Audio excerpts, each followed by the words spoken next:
I believe humanity has an immature perspective of God. So I'm here to talk about reframing God. Hi, I'm Jan. I'm a 3-time Tai Chi World Cup champion. I coach the U.S. Tai Chi grappling team, and I've applied the formula, breathwork, visualization, and body mechanics to the entertainment industry because entertainment allows me access to people's hearts and minds to share important information. I grew up in a bubble of white light, as I would like to call it, in New York City. My parents had an Indian guru who was like my third parent. I had 3 psychic grandmas who all practiced white witchcraft. And I spent a lot of time around my parents' martial arts masters who displayed amazing powers in their senior years. Also, my dad is a comic book writer, and superheroes are very much reminiscent of the stories that people I was around as a child. The message was the same all across the board. Be love, be God, God is love, love is God. And my little kid logic said, if every master is saying the same thing essentially, and this is the world we're living in, there's gotta be something missing. We have to do better than that. Here's my theory on love. The universe wants you to be more loving. Why? To expand your awareness. Why? So that you can care for everything and help others love too.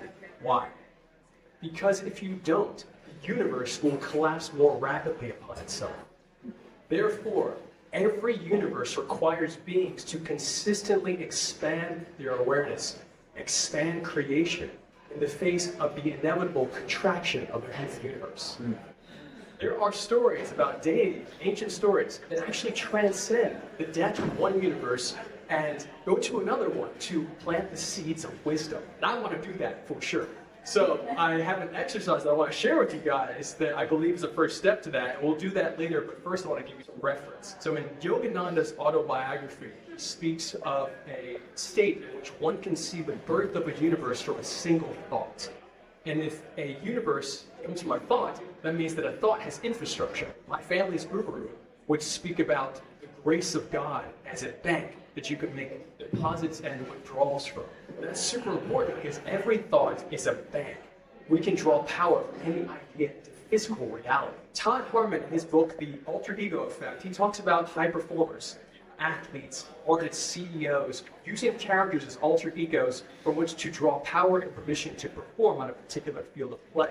He references an experiment done with children. Half of the group given a test blatantly, the other half told to take the test as if they're Batman, the world's greatest detective.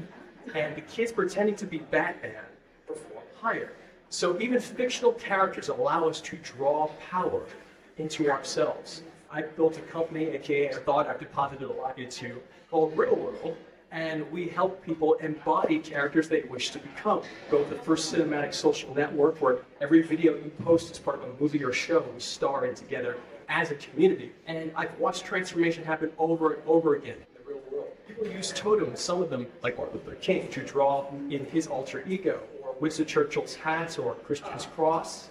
I utilize Tai Chi breath work to draw formless higher power into my body and to live it. So here's an exercise. Let's do. Inhale to the belly, see the breath as a color, keep your eyes open. Exhale, push the color into the palm of your fingertips.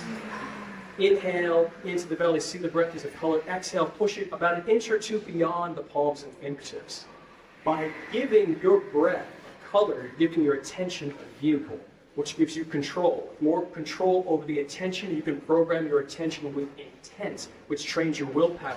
If you aim this breath work at any thought, person, or idea, or deity, you can inhale their power into you. You can self-generate the experience of them.